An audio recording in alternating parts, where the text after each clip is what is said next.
time to talk.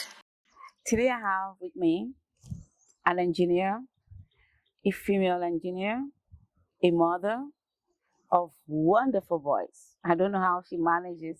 I don't know how she does it. And she's very, very interesting. You wouldn't believe. So I won't take your time. I wanted to meet Hajiya, engineer Hajiya Amina. She's going to tell us a little bit about herself and tell us her full name. I don't want to tell everything yet. You're welcome to the show. Thank you very much, Kaine. I'm glad to be here. I'm so happy to have you. Yeah, I'm happy to be here as well. Thank you so much. Thank you. Yeah, so my name is Amina Mohammed Amadami. I'm an engineer by training, and I am from Bauchi State of Nigeria. Okay. Yeah. Wow. Wow. You know, engineer, you have a lot of portfolios, and then you're a very busy mother, and you're married, and you're still, working professionally.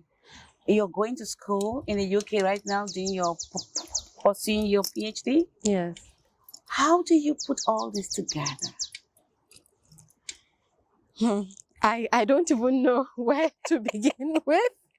Well, we're very godly in Nigeria, so I'll first attribute it to God. It's just God that makes it possible. Okay. And then secondly, I will say relationships. Wow. Support. I have a lot of support. My husband is very supporting. My kids are very supporting. My mother, my siblings, and my entire family. So it takes a lot. It takes a whole village to support one person, one woman, to do anything. Yes. So I would say it's the total package of support from every, and I think, I'm not sure I balance it all at the same time. I think I'm a good mother at some point, maybe a poor student at that point.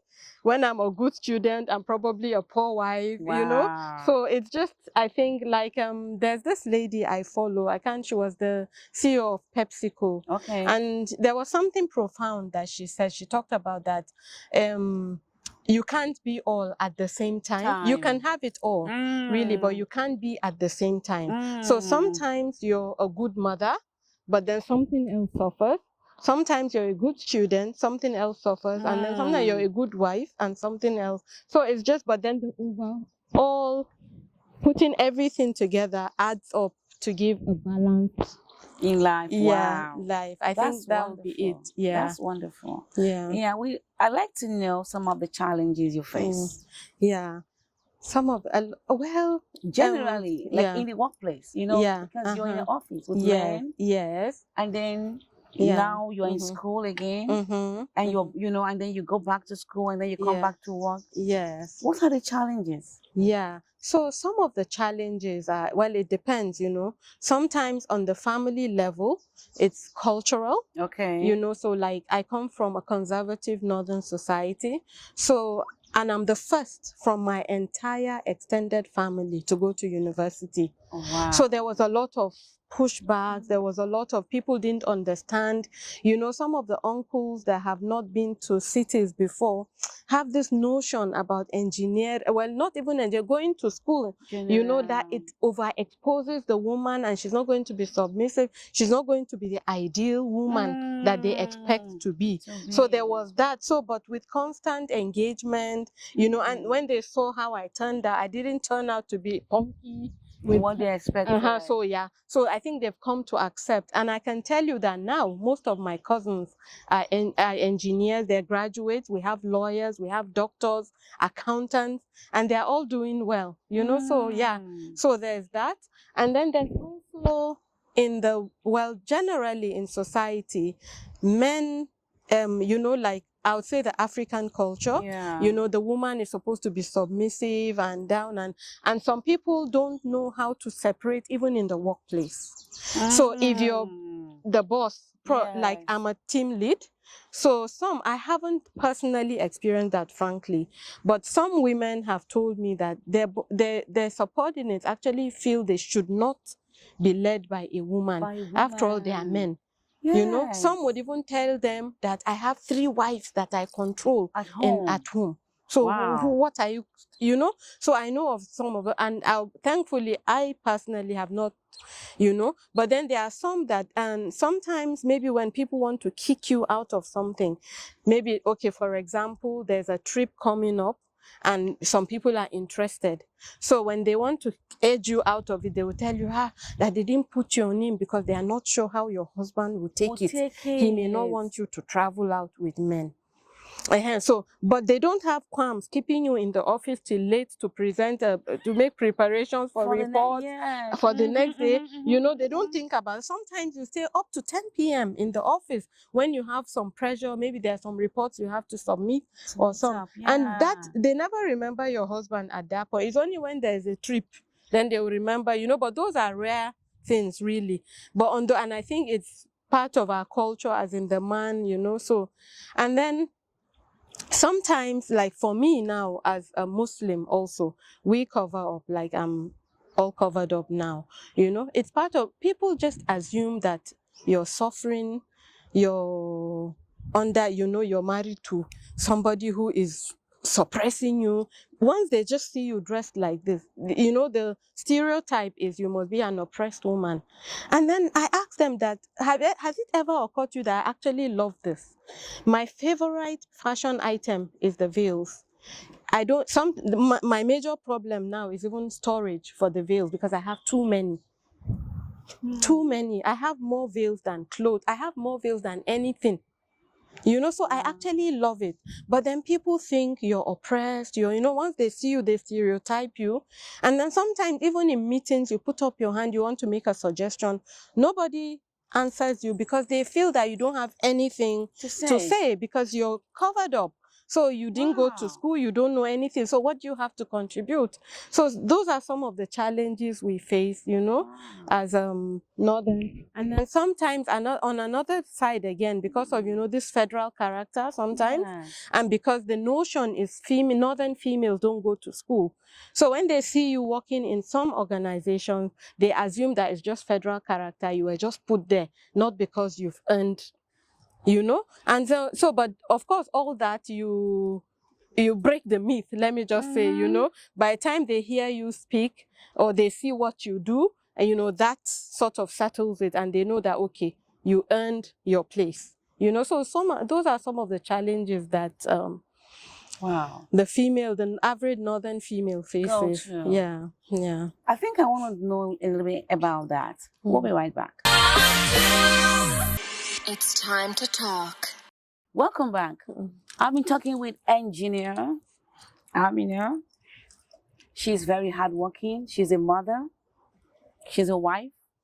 And she's experienced. She's into a lot of organizations. I know she want to talk about some of them now. Yeah. But something something that you said now very interesting. Because you see some women that are not covering. Mm-hmm.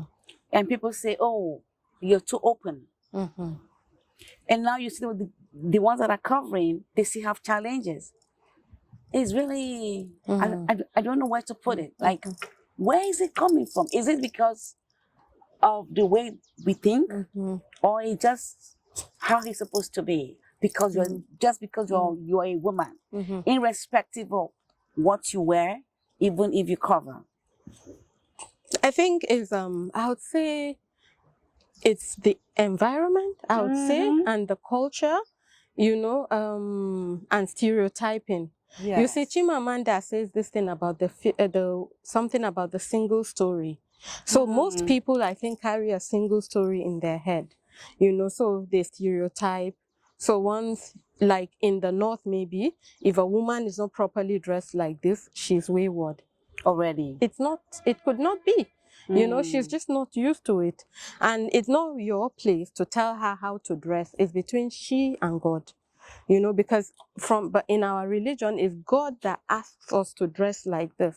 So it's not even a man's place to tell his wife to cover if she doesn't want to. It's between she and God. If she decides she wants to do it, then, you know. So, but then, and then also on another angle, for people who are not Muslims or northerners, or, you know, when they see a woman covered up, they just see an oppressed suppressed woman. So I think it's the single story kind of thing, stereotyping based on culture, environment, and all of that. I think that's what's at play there.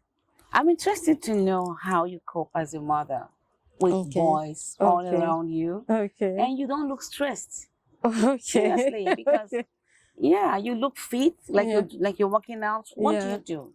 Yeah, well, I would say I try not to take things too hard. Okay. I learned that the hard way, of course, you know. And then I have their understanding, you know. I relate with them. Yes. Okay. I relate with them. You know, growing up, the way we grew up is different from the way our kids are growing up. Yes. And I was surprised. It was actually my father that told me that, see, times have changed. Now it is positive engagement when you want to, you know, raise your kids, you know, so you have to engage them. Positive reinforcement. You tell them, you act it, you behave it, and then you get their buy-in. So you negotiate. You know, but then that doesn't mean that they get away with anything they want. Of course, there are rules and you're firm, and you know, there's you know, carrot and stick kind of thing. So, and we thank God, you know, it's been an amazing journey. They've been very, very good. We've had our lows and highs and all, just like life, you know. But then don't take things too hard. That's what I learned. I used to take things too hard. I used to worry a lot about everything. My son still thinks I overthink, you know, but I think that's it. Yeah. And I actually do work out. I take long walks. And, you do? Yes. Okay. And before I traveled to the UK, I used to go to the gym here. Okay. A boot camp. Okay. You know, sometimes 3 times a week. If I can manage 4 times, yeah. Minimum 2 times in a week we do that, and we do the marathon walks and all that. But since I moved to the UK, it's just been walks. I mean, you walk enough. So it's enough exercise.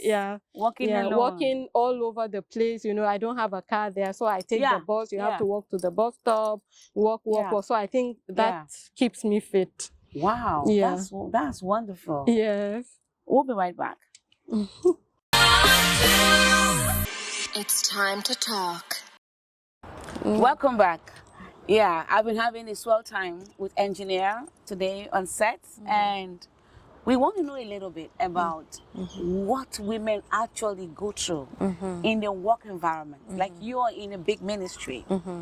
You know, some ministries are different, but you're in a big ministry. You're in the petroleum industry. Being a female, or what other women go through amongst these men, is there oppression? Is there intimidation? Even if you're on the same level, you know? I would say, well, like I said earlier, you know, there's this cultural thing, the cultural bias that men are superior to by our African culture, you know. So some men don't know how to leave that behind at home. They bring it with them to the workplace, you know. So they feel that women should, like, if we're in a meeting, chances are it's the women that will do secretary and do catering, while the men do other things, you know. But then what I tell, because young ladies complain to me, and what I always advise them is always turn lemons into lemonade. So because for me, being secretary helped me to grow, because people now knew me because they were seeing minutes signed by Amina. You know, I made sure I did well, you know, so that helps. So you should always turn lemons. Then there are other things about, you know, maybe, okay, like in one of our buildings that we're renting before we moved to our permanent place, there was actually no toilet for females. They didn't think about it because they didn't think that there would be women. So it was a struggle, you know, but thankfully the management was very understanding, and they carved out a place, put partition, and made it a female. You know, so there are some of these subtle, I wouldn't say they are deliberate. Some of them are just as a result of unconscious bias. You know, of course, there are the rare cases where people go all out. There's a lady that told me that the day she started work in a workplace, a northern lady, her boss just took one look at her, stereotyped her, assumed that because she's working there, she's doing well, and assumed that her husband was working in a lower place, so she's earning more, so she will not be a submissive wife and took it upon himself to discipline her on behalf of the husband. Oh, very good. You know, so there are some of those rare, yes, you know, there are some of those rare cases, you know, but those are rare.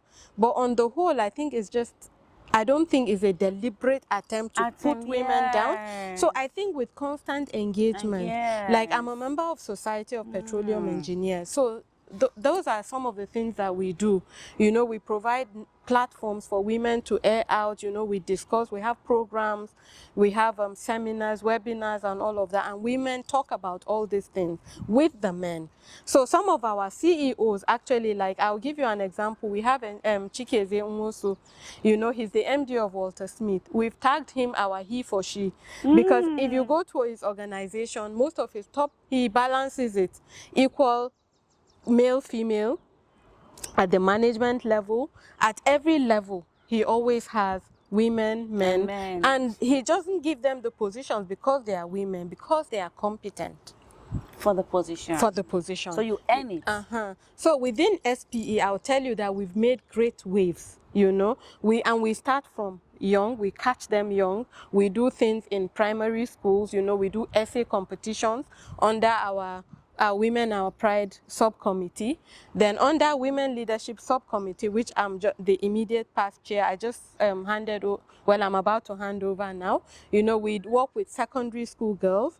We ask for nomination, university girls, because we have student chapters of SP in most universities. So we ask for nominations to come up with girls who are doing well academically, who have demonstrated leadership skills, who are innovative, creative, who have things, you know, and then based on that we score them, and then we take the best 6, and they have been doing amazingly well. So things are changing. The landscape is changing. Work environment is changing. You know, things, you know, there's more consideration now for women, you know, and we have allies. The men, we call them our he for she's, you know, so things are changing now, but those challenges are still there. And then there are also some other things that are not taken into consideration. For example, a woman is in her childbearing age. So she has a baby. You know, it would be nice for organizations to have creches so that the woman comes to work with her baby. She can stay till 12 midnight. Once because a woman, the baby, because the woman, you know, and she's more productive. She can just step out every hour, feed her baby, check the baby, come back to work, and she can go on and on, you know. So those are some of the challenges women face. Then some men, I don't know how to say it, but like periods. Some women have very heavy periods come with a lot of pain, and they even can't go to work. And sometimes I found that men don't understand. They just feel they are just not lazy. They don't want to come to work. But these are real. And another thing now, mental health. A lot of women are going through mental health issues because the bars are raised so high. You have to work twice as hard to earn your... You know, and it is really telling on them. And then women generally keep 2 full-time jobs because running a home is a full-time job. Keeping, and then you have your full-time job again. At home. When men close at 4:30, let's say, I mean, that's the ideal, you know, they close 4:30, they go relax in front of TV with their newspaper or their iPad. But the woman, as she comes back home, she's dropping her handbag and moving to the kitchen. And the day starts at that time. You know, so it's really tough out there for women. So, but you have to find ways of balancing. The same way you do some delegation in the office, you have to learn to delegate, you know, find good support, outsource where you can. Of course, there are some, and then it's a family decision. You sit with your husband and your children. Okay, these are the things I can do. These are the things that need to be done. These are the things I can do. We can outsource this. We can do this. You do this. You do. And then you find that, you know, it's sort of balance and it eases out some of the tension. Yes. And I also feel that there should be, a woman could take time off from work if she feels that her family needs her and still be able to come But sometimes some women really want to take like 2-3 years off work to face their family and then come back to work.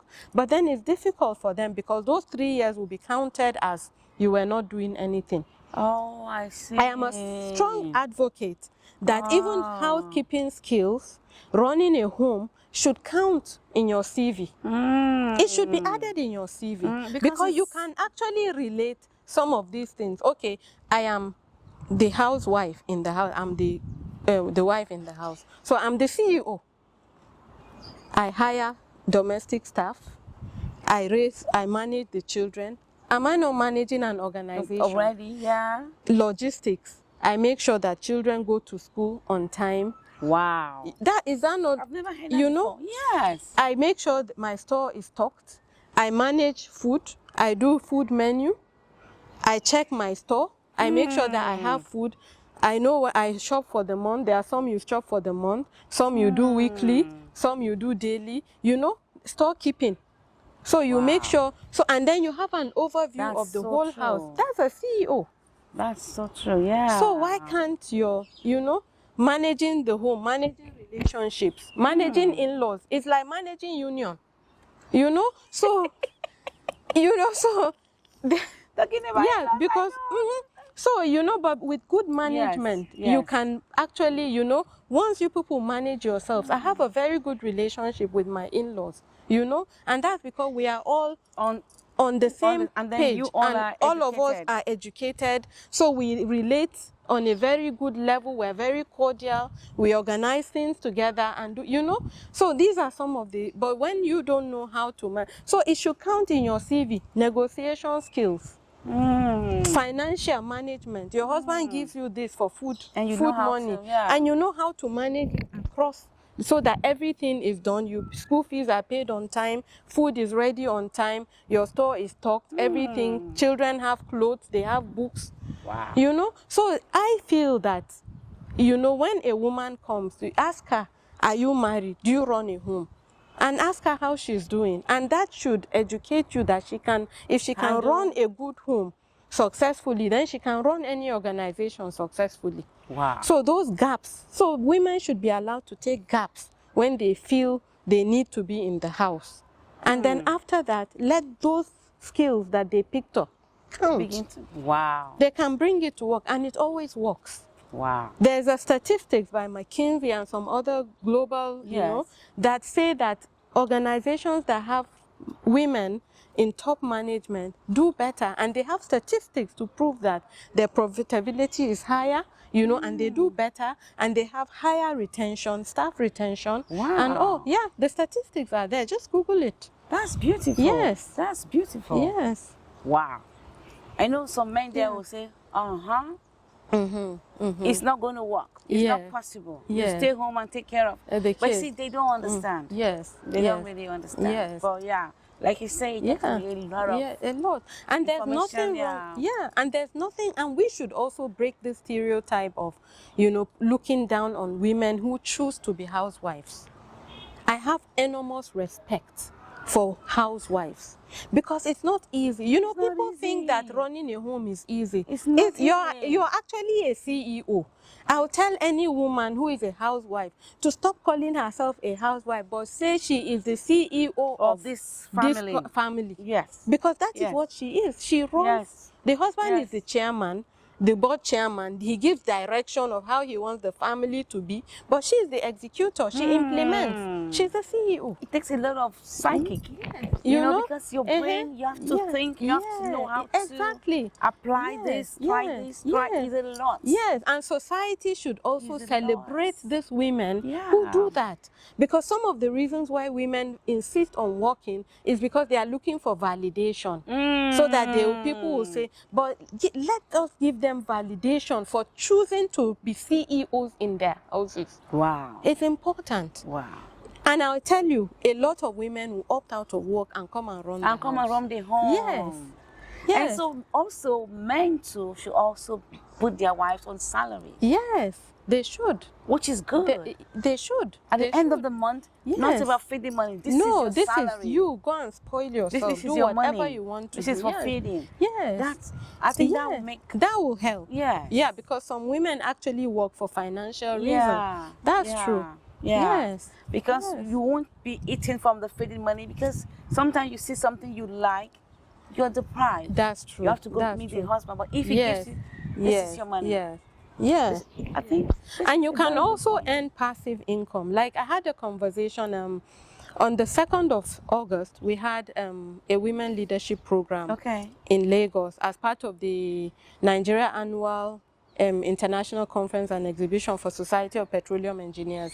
So we had a women leadership program. We had an amazing array of speakers, you know. So one of the speakers, Yewande Sadiku, is a good friend of mine, and we had this discussion after the program. And she was telling me, even during the program she mentioned it, that you can actually earn passive income. Like she was actually discouraging workers who are doing full-time jobs from, you know, doing hustle, as we call it, you know, because somehow you don't give your full self to your organization because you're running around hustling, you know. So she said passive income, she has been earning passive income, and it has worked for her. Investments in stock market, you know, bonds, government bonds, and all of these things. And she said at a point, between she and her husband, their passive income was giving them equivalent or more to what they were earning. Oh, wow. So women can also take this on, and that is one of the things we're planning to do in our next session, you know, to bring in financial advisors to talk to women about how you can be earning passive income. Wow, that would be good. Yeah, so if Oga is nice enough to give you a large chunk, you can actually invest. You're earning your income, and you're financially, you know, free. So you can run your home, and at least you have the comfort that you have an egg nest somewhere. These are some of the things we should be considering, to make life easier for ourselves. Oh, this is beautiful. Yes. It's been so wonderful hanging out with you today and having this wonderful chat. Yeah, I had an amazing time. Very nice time. Wow, this is beautiful. This is beautiful. You know, just sitting down and having a chat. If you have a friend, you have a neighbor, you don't even know your neighbor's name. Sometimes you don't know what they're going through. It's good to just sit down for 5 minutes, just have a chat. Yes. You could just be a blessing or the other way around. Yes. You never know. Yeah. So thank you for staying tuned, and thank you for tuning in to the show. We're going to come your way again next time. For now, bye, and stay positive. A little bit of this and a little bit of that. Take a seat, let's have a chat. What's going on with you? Something fun, something new. Let's see what we can do. It's time to talk.